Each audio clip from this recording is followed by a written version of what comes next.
Partie 6. Sous la nouvelle alliance, je ne juge pas mes frères et sœurs en Christ.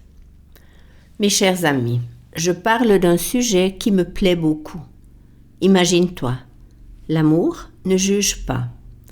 C'est pourquoi Jésus ne te juge pas non plus. Jésus nous aime tant et nous a inclus dans son cœur.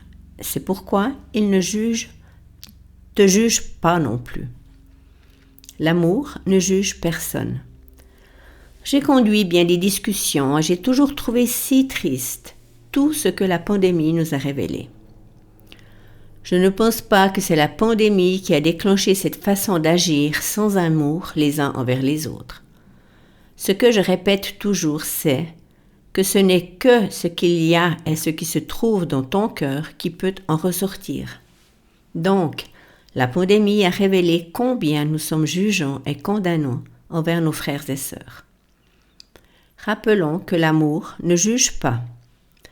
Les personnes qui vivent sous la nouvelle alliance parce qu'ils l'ont comprise et qui la portent dans leur cœur ne jugeront pas les autres personnes.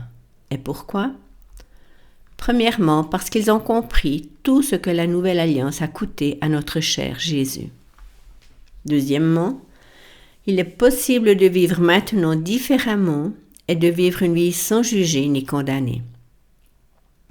En réfléchissant au nombre d'églises qui ont été divisées à cause de Covid, en raison du fait que les personnes n'étaient pas toutes du même avis concernant la manière d'agir durant cette pandémie, c'est très triste. Je connais des personnes qui faisaient partie durant de nombreuses années de la même église, et à cause de cette pandémie, ces personnes ont abandonné leur église et ils ont coupé toutes les relations avec beaucoup d'autres frères et sœurs dans la foi.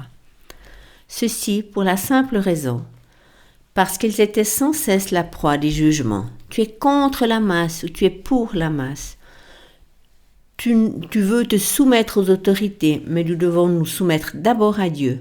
Ah, mais la Bible dit que nous devons nous soumettre aux autorités, et j'en passe.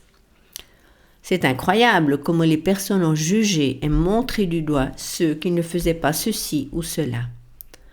J'ai reçu des messages de personnes qui ont essayé de me forcer d'aller dans une direction afin que je me positionne pour ou contre la vaccination. À chaque fois, j'ai répondu « Non, je ne me positionnerai pas car je me suis déjà positionnée et je ne veux juger personne. Je veux leur laisser la liberté de choisir eux-mêmes en se renseignant sur le sujet, puis qu'ils prennent eux-mêmes la décision qu'ils auront choisie. Il y a même certains qui m'ont dit « Mais Reinhard, toi qui es une voix prophétique, parmi la langue germanophone d'Europe, comment peux-tu ne pas te positionner alors que les preuves sont si pesantes, à savoir que la vaccination est si terrible pour les personnes, et toi, tu ne prends pas position ?» Je vais te dire pourquoi. Parce que je refuse de juger et de condamner mon frère ou ma sœur. Ils ont la liberté d'agir et de se décider comme ils le désirent. Ce n'est donc pas ma tâche de donner un jugement à la manière de qui, quand, quoi, comment font ceux-ci ou ceux-là. Le Seigneur m'a pris par le toupet et m'a défié. J'ai bien sûr de fortes convictions qui sont dans mon cœur. Puis le Seigneur m'a prié tout à nouveau de donner aux gens la liberté de décision et ainsi de ne pas être automatiquement d'accord avec ce que j'avais moi-même décidé. Ils ont donc cette liberté et j'ai tout à nouveau appris durant ces dernières décennies que celui ou celle qui vit sous la nouvelle alliance et qui l'a comprise ne jugera et ne condamnera pas ses frères et sœurs. Jésus dit quelque chose d'intéressant en relation avec le jugement en Luc 7. Ne jugez pas afin de ne pas être jugés. Je ne pense pas qu'ici le Seigneur parle que nous serons jugés par Dieu. Je pense que Jésus parle ici très clairement qu'il y a une loi. Et dans cette loi, c'est la loi des semailles et des moissons, je récolterai toujours ce que j'ai semé.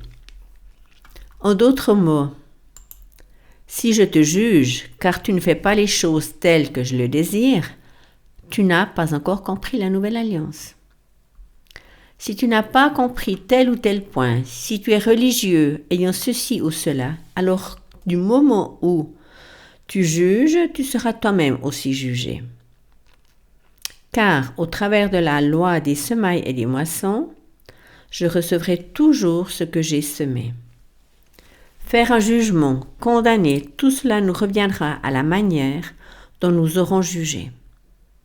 Ceci est ce permanent cercle vicieux. Si je juge mes frères et sœurs, eux me jugeront, et le cercle continue sans cesse. Nous sommes donc assis dans ce cercle vicieux et ne remarquons même pas que nous n'amenons de cette manière aucune gloire ni honneur à Jésus. Pense donc à tout ce qui se passe dans le monde. Quelqu'un critique quelqu'un d'autre et dans ton cœur tu as critiqué ton frère ou ta sœur. Il se peut que dans le cœur de tes frères et sœurs se passent des choses dont tu n'es pas du tout au courant. Ils peuvent avoir affaire avec des persécutions de l'ennemi dont tu n'as aucune notion, ou alors ils sont attaqués et confrontés avec X choses. Et ils ne savent plus comment s'en ressortir. Combien vite nous sommes décidés à juger. L'amour véritable ne le fait jamais.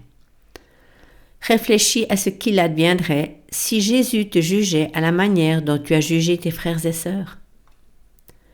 Est-ce que cela te plairait? Moi, je rêve d'une église qui ne juge en aucun cas son frère ou sa sœur et qui marche tant dans l'amour, car c'est le commandement absolu, qui est bien plus que d'avoir compris qu'il y a des faits accomplis de Dieu, qu'ils ont compris que nous avons déjà été bénis de toutes les bénédictions que le ciel contient, qu'ils ont compris que nous avons tout reçu ce dont nous avons besoin pour vivre. Ceux-là sont mes amis, et ceux qui ne l'ont pas encore saisi, alors je les qualifie de religieux. Mes chers amis, je rêve d'une église où les personnes marchent tant dans l'amour, étant saisies par Jésus, ayant compris la nouvelle alliance dans son essence et ne se permettant plus de juger ni de condamner qui que ce soit. Cependant, de toujours regarder l'autre plus grand que soi-même. Réfléchis. Qu'adviendrait-il si chaque chrétien regardait l'autre plus grand que soi-même? C'est ce que la Bible nous a donné comme devoir. Ainsi, le jugement n'existerait plus. Chacun laisserait l'autre faire ce qu'il veut sans le juger. Chacun pourrait avoir sa vue des choses, et tout ceci dans l'amour inconditionnel. Parfois je me dis, Dieu était si patient avec moi-même. C'est impensable, toutes les idées religieuses que j'avais. Malgré tout, Dieu a été si bon, si aimable, si patient et rempli d'amour avec moi-même. Il a toujours manifesté sa bonté et sa miséricorde à mon égard, en attendant jusqu'à ce qu'enfin je comprenne ce que je devais saisir. À mon tour d'aimer de cette même manière que Dieu, ce Dieu qui m'a prouvé qu'il est le Dieu de la nouvelle alliance, qui ne juge et ne réprouve pas, mais qui nous aime inconditionnellement. Devenons de merveilleuses personnes qui aiment aussi.